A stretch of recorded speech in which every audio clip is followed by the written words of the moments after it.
Olá pessoal, tudo bem com vocês? Meu nome é Juliana Moreira, sou professora de Língua Portuguesa e Redação e hoje eu tô aqui pra gente conversar exatamente sobre a redação do Enem 2020.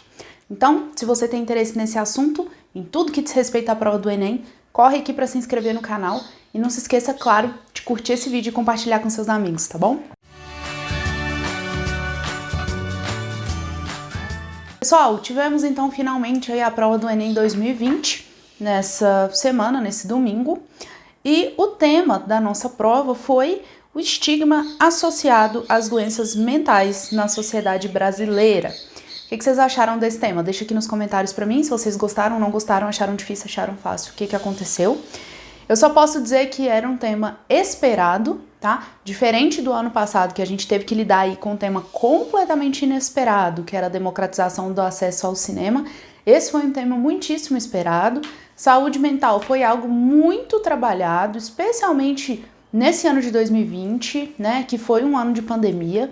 Então, não dá pra gente dizer que foi um tema completamente aleatório ou que foi um tema muito diferente, tá? Foi um tema bem coerente, muito pertinente, que traz para a nossa discussão um assunto de muita relevância. Então, acertou aí o INEP na escolha do tema. Muitos alunos terminaram a prova, ou aqueles que não foram fazer a prova e tiveram contato só com a frase temática, chegaram para mim falando: Ju, eu não sei o que é estigma, eu não conseguiria fazer essa prova. E você conseguiria fazer essa prova sem saber o que é estigma?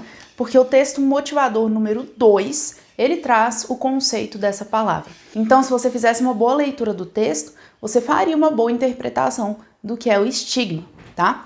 Eu vou colocar na tela para vocês os textos motivadores para a gente ler juntos. E eu queria lembrar vocês que esse movimento de ler o texto motivador, ele não é optativo, assim como ele não é uma perda de tempo, ele é algo obrigatório, que faz sentido, que ajuda a gente em todas as situações de prova de redação do Enem. Então, nunca negligenciem essa parte. Tem gente que vai lá, bate o olho no tema e sai escrevendo, você está perdendo a oportunidade de pensar em recortes, em argumentos e de entender melhor aquilo que o tema quer de você. Então, a gente sempre vai começar pelos textos motivadores, sem preguiça, beleza? Então, vamos lá. O texto 1 é um texto retirado da página saude.gov e nós temos o seguinte: a maior parte das pessoas, quando ouve falar em saúde mental, pensa em doença mental. Mas a saúde mental implica muito mais que a ausência de doenças mentais. Pessoas mentalmente saudáveis compreendem que ninguém é perfeito, que todos possuem limites e que não se pode ser tudo para todos. Elas vivenciam diariamente uma série de emoções como alegria, amor, satisfação, tristeza, raiva e frustração. São capazes de enfrentar os desafios e as mudanças da vida cotidiana com equilíbrio e sabem procurar ajuda quando têm dificuldade em lidar com conflitos, perturbações, traumas ou transições importantes nos diferentes ciclos da vida. A saúde mental de uma pessoa está relacionada à forma como ela reage às exigências da vida e ao modo como harmoniza seus desejos, capacidades, ambições, ideias e emoções. Todas as pessoas podem apresentar sinais de sofrimento psíquico em alguma fase da vida. Então, basicamente, o que esse texto está contando pra gente? Que falar em saúde mental não é o mesmo que dizer ausência de doença mental. Não é porque eu não tenho um diagnóstico de doença mental que a minha saúde mental está em ordem. Ter uma boa saúde mental vai significar aqui saber lidar com diversas emoções ao longo da nossa vida, tanto boas quanto ruins. Então, isso é ter saúde mental. Quando a gente para pensar dessa forma, a gente vai descobrindo que, na verdade, poucas pessoas têm saúde mental, né? Muitas pessoas não sabem lidar com muitos dos sentimentos que foram colocados nesse texto. E isso não significa que elas tenham alguma doença mental, mas significa que a saúde mental dela pode ser melhorada, tá bom? Vamos agora para o texto 2, que é o texto que vai ajudar a gente com a palavra estigma. A origem da palavra estigma aponta para marcas ou cicatrizes deixadas por feridas. Por extensão, em um período que remonta à Grécia Antiga, passou a designar também as marcas feitas com ferro em brasa em criminosos, escravos e outras pessoas que se desejava separar da sociedade correta e honrada. Essa mesma palavra muitas vezes está presente no universo das doenças psiquiátricas. No lugar da marca de ferro, Relegamos preconceito, falta de informação e tratamento precário a pessoas que sofrem com depressão, ansiedade, transtorno bipolar e outros transtornos mentais graves. Achar que a manifestação de um tratamento mental é frescura está relacionada a um ideal de felicidade que não é igual para todo mundo. A tentativa de se encaixar nesse modelo cria distância dos sentimentos reais e quem os demonstra é rotulado, o que progressivamente dificulta a interação social. É aqui que redes sociais de enorme popularidade mostram uma face cruel, desempenhando um papel de validação da vida perfeita e criando um ambiente em que tudo deve ser mostrado em seu melhor ângulo. Fora dos holofotes da internet, porém, transtornos mentais mostram-se mais presentes do que se imagina. Pessoal, então aqui no início do texto a gente tem a origem da palavra estigma como uma marca ou uma cicatriz, de fato, que era provocada no corpo de alguém. De quem é esse alguém, né? Pessoas ali que não estavam dentro de uma sociedade que queria se considerar honrosa e correta, então eu marcava essas outras pessoas que não faziam parte desse grupo.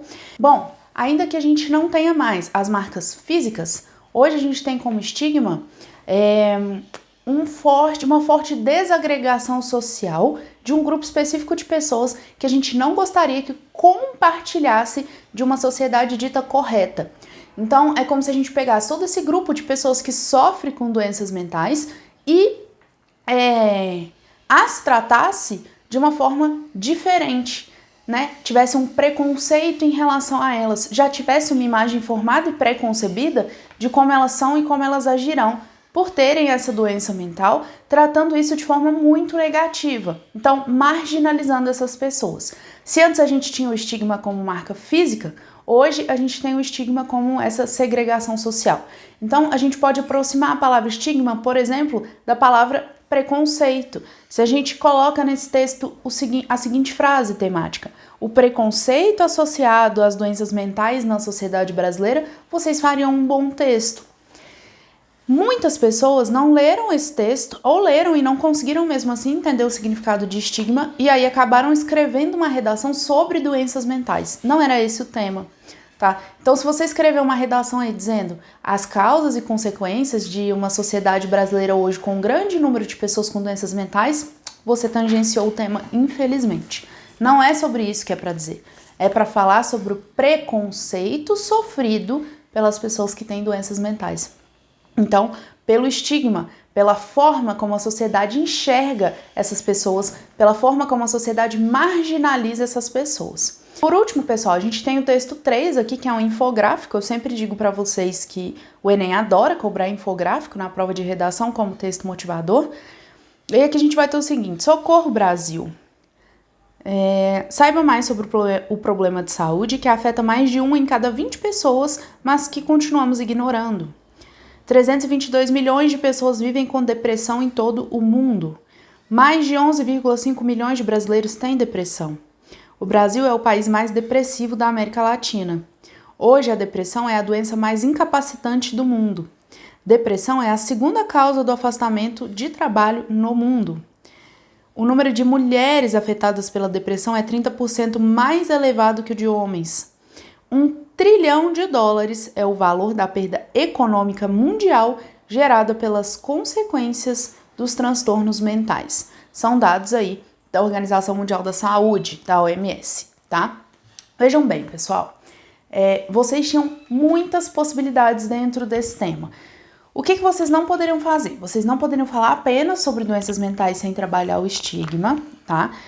E vocês não poderiam escolher uma doença mental e trabalhar sobre ela o texto todo, porque o comando é muito genérico. Ele fala de doenças mentais ali de uma forma muito ampla. Então, eu não poderia fazer um texto sobre autismo, eu não poderia fazer um texto sobre a própria depressão, que tem dados aqui sobre ela no nosso texto motivador. Não, isso eu não poderia fazer. O que mais que eu não poderia deixar acontecer aqui? Muitas pessoas relacionaram esse aspecto à pandemia. Isso era possível? Super possível. Eu só não poderia fazer um texto todo sobre a pandemia, tá? Como que eu poderia fazer? Eu poderia relacionar principalmente ao aumento no número de pessoas com doenças mentais durante o período de isolamento social. Então, mostrando que esse período de falta de convivência social, ele colabora para a manifestação de algumas dessas doenças. Bom, agora, de forma geral, o que eu podia fazer, quais poderiam ser os meus argumentos, quais poderiam ser os meus repertórios, como que dava para trabalhar isso? Lembrando que, se eu não disse aqui o argumento que você usou ou o repertório que você usou, isso não significa que você não fez um uso adequado, tá? Que não está correto. Não tem como eu abordar todas as possibilidades de redação aqui, então eu vou abordar aquelas que seriam mais fáceis, beleza? Aqui a gente tem o seguinte, pessoal, vamos pensar primeiro naquela relação sempre de encontrar a tese, o nosso ponto de vista a respeito do tema. Esse tema é o estigma social associado às doenças mentais na sociedade brasileira. Esse estigma existe? É a primeira coisa que vocês têm que se perguntar. Ju, ele existe. Existe um estigma, existe um preconceito, existe uma segregação das pessoas com doença mental na nossa sociedade. Ótimo! Então agora vamos pensar nos porquês? Vamos pensar nas causas disso? Por que isso acontece? Olha, uma causa gritante pra gente aí é a desinformação. Muitas pessoas não têm acesso à informação sobre doenças mentais a ponto de compreendê-las profundamente ali e não segregar pessoas que tenham depressão, por exemplo, né? Então a gente pode associar isso à falta de informação. Vamos pensar outras causas para isso acontecer? Você pode trazer uma raiz histórica para explicar esse estigma. Então você pode dizer que as pessoas com transtornos mentais, elas sempre foram na nossa sociedade colocadas à margem. E aí você pode citar alguns exemplos para que isso fique mais evidente. E que as pessoas que têm doenças mentais, elas estão basicamente divididas em dois grandes grupos, né? O grupo daqueles que são incapazes por, de fato, ter a doença, e um outro grupo que é considerado o grupo da frescura, o grupo do não trabalha porque não quer, não sai de casa porque tem preguiça. Então você poderia abordar um dos dois aspectos. A gente poderia também trabalhar com as consequências. Então, quais são as consequências desse estigma? Bom, eu posso ter uma consequência muito imediata, que é menos pessoas procuram tratamento para suas doenças mentais porque elas não querem sofrer com esse estigma. Então vamos supor que eu seja uma pessoa que tenha transtorno de ansiedade. Se ninguém faz o meu diagnóstico, se ninguém sabe que eu tenho transtorno de ansiedade, eu não estou sofrendo com o estigma de uma pessoa com doença mental. Do contrário, se as pessoas passam a ter conhecimento a respeito desse quadro clínico meu, eu, de alguma forma, serei marginalizada pela sociedade. Bom, essa então seria uma consequência direta aí a gente ter menos pessoas buscando por ajuda porque elas não querem ser estigmatizadas. Outra possibilidade é dificuldade de inserção no mercado de trabalho pelo preconceito com essas pessoas. São pessoas incapazes, são pessoas que vão dar muito trabalho, que vão apresentar muita dificuldade no ambiente de trabalho, que são difíceis de lidar. Então, tudo isso a gente poderia abordar. Pessoal, se a gente se volta lá para os textos motivadores, o texto 2, que dá o significado de estigma para a gente, lá no finalzinho ele traz as redes sociais como um fator de causa para esse estigma. Qual é a causa do estigma? É o seguinte, as redes sociais elas só mostram um lado positivo, elas só mostram um lado bom, elas só mostram um lado equilibrado, saudável mentalmente das pessoas, como se aquele grupo só vivesse o tempo todo naquela harmonia social, mas a gente sabe que não é isso que acontece. Só que quando a sociedade ela tende a normalizar aquele comportamento, olha, só isso aqui é respeitável, só isso daqui é normal, é só isso aqui que a gente aceita, é só isso aqui que a gente busca, é só isso aqui que a gente quer, né? Os momentos de alegria, os momentos de felicidade, os momentos de tranquilidade. Então a gente passa de novo a estigmatizar um outro grupo que não vive assim 100% do tempo, porque na verdade ninguém vive, mas quando a gente só mostra uma parte, ela tende a ser normalizada. Dava para levar isso como causa também, já estava lá de brinde para vocês nos textos motivadores, bastava a gente desenvolver de outra forma. Bom, agora pensando nos repertórios para a gente usar para essa redação. Vamos começar do mais simples, tá? Constituição. Constituição tem dois momentos ali que vocês poderiam utilizá-la de forma muito tranquila. seria, primeiro, o direito à dignidade humana. Então, que essas pessoas, elas têm direito à dignidade, esse estigma acaba retirando a dignidade delas porque as marginaliza. Ou o artigo que dá direito à saúde, então que garante o acesso à saúde do brasileiro. O que acontece, pessoal? Quando as pessoas deixam de buscar por essa ajuda, quando as pessoas buscam por essa ajuda e não encontram, ou quando as pessoas não têm informação suficiente para buscar pela ajuda, tudo isso está ferindo esse princípio constitucional de direito à saúde, então daria para a gente usar. Agora, outros repertórios que eu já trabalhei aqui no canal, vou falar todos que eu falar aqui é porque eu já trabalhei aqui e que vocês poderiam usar muitíssimo bem. Vamos começar com os documentários? Stamira é um documentário que eu cansei de indicar aqui para vocês, que trata muito a respeito da saúde mental, dava para ter usado lá. Inclusive, ele traz essa ideia do estigma, de como vive uma pessoa que tem doença mental. Vamos pensar nos filmes. Eu trouxe para vocês também Coringa. Coringa é um filme que vai trazer ali no protagonista, no próprio Coringa, que é o transtorno de expressão emocional involuntária, que também daria pra gente levar, né, essa discussão para nossa redação. Por quê? Por esse transtorno não ser tratado, ele se transforma numa espécie de vilão. Eu trouxe para vocês também trouxe para vocês exemplo de série. Atypical é uma série cujo protagonista é autista, então a gente consegue ver exatamente ali, não só a vivência do que seria uma pessoa autista de alto funcionamento, como é o nosso protagonista, mas também a forma como ele é enxergado e marginalizado pelas outras pessoas. Essa série era sensacional para vocês colocarem na redação. E como se não bastasse, como eu gosto de diversificar repertório para vocês, eu trouxe documentário, eu trouxe série, eu trouxe filme e também trouxe livro. Eu trouxe um Holocausto Brasileiro, que é o hospício que existiu por muito tempo em Barbacena e que ali as pessoas eram levadas quando elas tinham algum tipo de doença mental mais acentuada ou mesmo quando elas tinham um comportamento inadequado perante a sociedade. Então, mulheres adúlteras eram levadas para lá, por exemplo, mulheres lésbicas eram levadas para lá.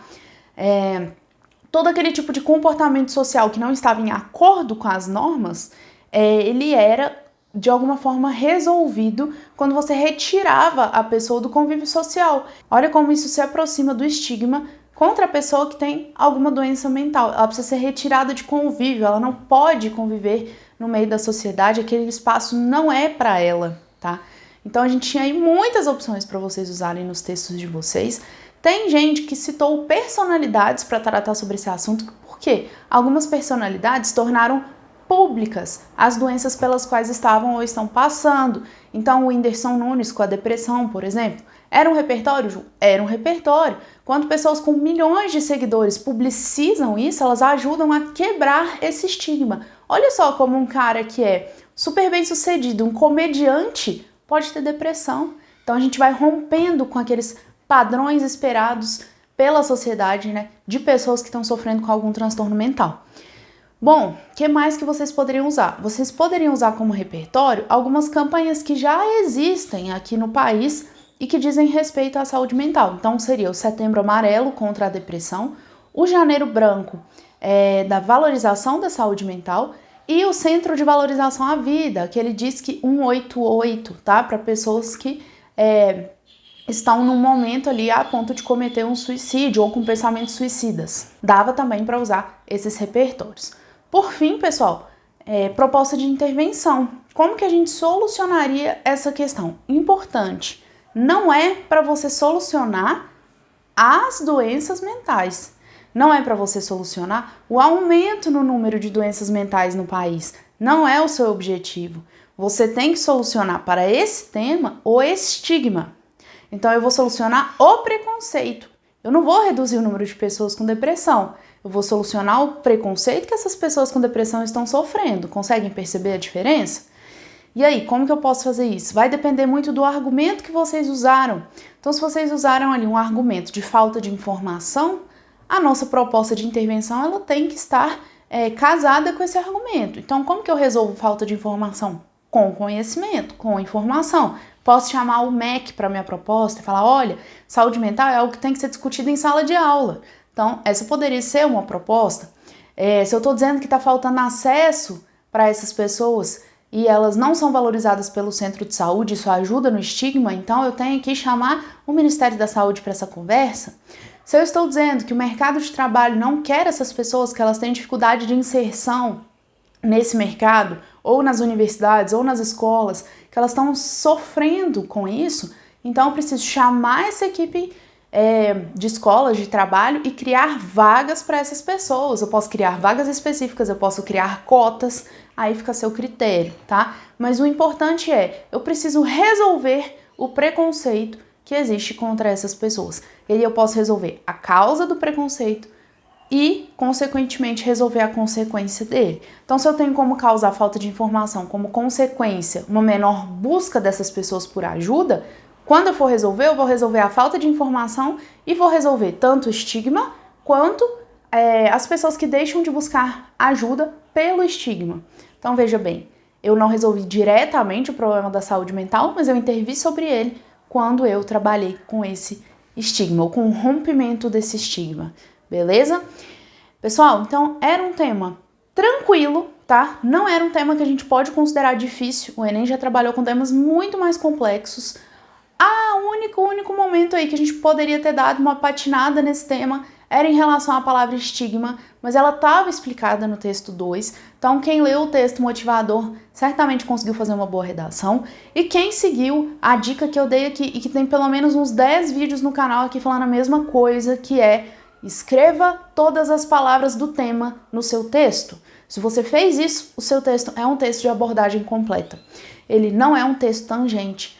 Ju, mas eu escrevi estigma na introdução e depois desci um argumento todo falando sobre doenças mentais. Abordagem completa, a palavra está no texto. É isso que interessa para o corretor do Enem. Então não vou perder ponto? Provavelmente vai, pela coerência do seu texto, por aquilo que você se propõe a desenvolver, ser diferente do que você desenvolve. Vai perder nota ali na competência 3, provavelmente. Porém, não vai perder nota de tangência. Quem tangencia texto tem uma nota muito baixa. Por quê? A competência 2, a 3 e a 5, ela está retida em 40 pontos. Então, o candidato vai alcançar no máximo 40 pontos em cada uma dessas competências. A gente não quer tangenciar. Como que não tangencia? Escrevendo, copiando cada palavra do tema dentro do seu texto. Se você levou isso para o seu texto, você não tem com o que se preocupar, beleza? Deixa aqui nos comentários para mim o que vocês colocaram, quais foram os argumentos. Tô esperando pra gente dar uma discutida aqui nos comentários, tá bom? Beijo pra vocês, tô esperando vocês lá no Instagram, aqui, @julianamoreira2020. Até lá, pessoal! E eu volto na semana que vem comentando a prova de linguagens do Enem. Um abraço!